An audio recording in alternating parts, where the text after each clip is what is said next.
The candidates who wants to be your next U.S. Senator is retired military who was also a POW. His name is Mike Durant, and he is standing right here with me. How are you doing, Mike? Doing great. Good morning. Good to see you. How's the campaign trail going, first of all? Well, it's busy. You know, Yep. Alabama's a big state. Everybody says that, you know, about campaigning statewide, but it's great because it's an opportunity to go to places that I might have been to, but I didn't really, you know, appreciate and meet with a lot of people. And shake hands, understand what the issues are, and, you know, that's really what it's all about. Right. You're up against Mo Brooks, current congressman running for this position, also Katie Britt.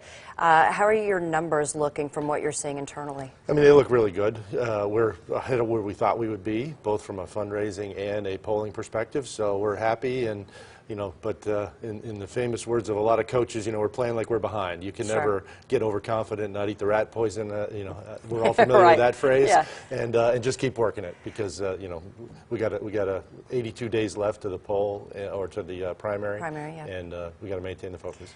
You were in the military for a very long time. You were a POW. So many people know your story of being held captive in Somalia, Mogadishu. I wanted to talk with you about the Russian invasion of Ukraine and get your take on it. If you were in the Senate, what would you be advising the Biden administration? Well, first of all, it's horrifying. It's incredible. You know, I was standing actually outside the hotel this morning in Birmingham and just thinking about if you lived in Kyiv and you saw bombs coming down, blowing up your city, how would that feel? It's unimaginable, really, for Americans, I think. And we have to appreciate that this is real. These are cities, millions of people being dislodged. You know, there's 1 million refugees right now. This is a gigantic crisis. And I hate to think it's too little too late, but you know, the Biden administration has let this get to a point where it is an absolute crisis. It is a global crisis.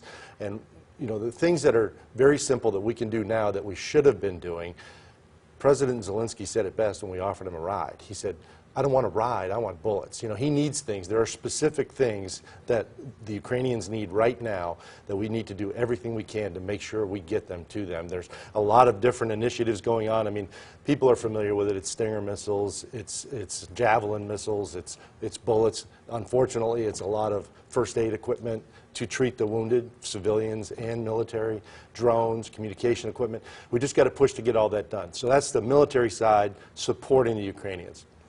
We also need to maximize the leverage we have economically. To think that we are still buying Russian oil is just unimaginable. And President Biden's response is nothing's off the table.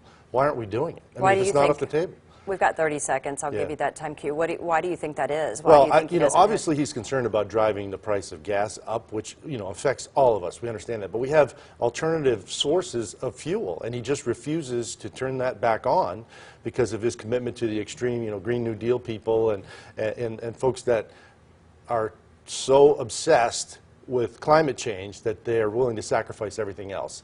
We all care about climate change, but we can't sacrifice everything else. Right. Mike Durant, always a pleasure to see you. We'll talk to you in the coming weeks, I know. Thank you. It's great to be here. We'll be right back here on the CBS 42 Morning News.